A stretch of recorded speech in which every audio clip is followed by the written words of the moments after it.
Hello বন্ধুরা, cricket India চ্যানেলের আমার সমস্ত দেশ ও প্রবাসী ভাইদেরকে একটি রিকোয়েস্ট করব যে আমার ক্রিকেট ইন্ডিয়া চ্যানেলকে অবশ্যই আপনারা লাইক, কমেন্ট আর সাবস্ক্রাইব করতে ভুলবেন না।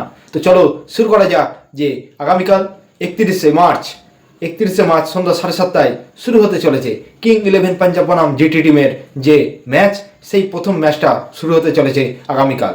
তো পাঞ্জাব কেমন প্লেইং 11 নিয়ে নামবে সেটি আপনাদের সামনে তুলে ধরবো।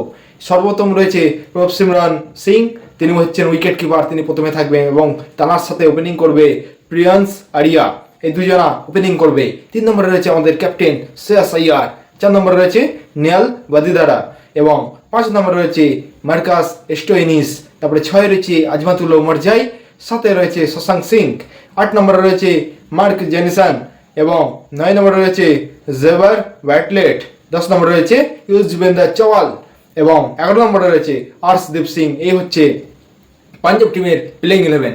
তো চলো গুজরাট টাইটান্স কেমন প্লেইং 11 নিয়ে নামবে সেটিও আলোচনা করা যাক। প্রথমেই রয়েছে বন্ধুরা ক্যাপ্টেন শুভমান গিল, তার সাথে ওপেনিং করবে সাই সুদর্শন। এদের জুটি পুরো আগাগোড়া থেকে খুব সুন্দর জুটি এদের। এবং 3 নম্বরে রয়েছে আরেক fire batsman Jos Buttler, wicket keeper তিনি থাকছেন, তার ব্যাটিং সত্যি অতুলনীয়। এবং 4 রয়েছে শাহরুখ খান পাঞ্জাবি ছিল, সে চলে এসেছে জিটি টিমে। 5 রয়েছে ওয়াশিংটন সুন্দর, 6 নম্বরে রয়েছে রাহুল তেওয়াটিয়া, 7 নম্বরে রয়েছে জেসন হোল্ডার, 8 নম্বরে রয়েছে রশিদ খান, 9 নম্বরে রয়েছে মোহাম্মদ সিরাজ, 10 নম্বরে রয়েছে গঙ্গীস রবাডা এবং 11 নম্বরে রয়েছে প্রসিদ্ধ কৃষ্ণা। তো বন্ধুরা, আপনাদের কি মনে হয় এই প্লেইং 11-এর মধ্যে কাদের প্লেইং 11 সবচেয়ে বেশি শক্তিশালী? যদি মনে হয় যে পাঞ্জাব শক্তিশালী বা গুজরাট শক্তিশালী, অবশ্যই আপনারা কমেন্ট করতে ভুলবেন না, কমেন্ট করে জানাবেন আপনাদের প্রিয় টিম কোনটা। তো বন্ধুরা, দেখা হবে আবার পরের ভিডিওতে।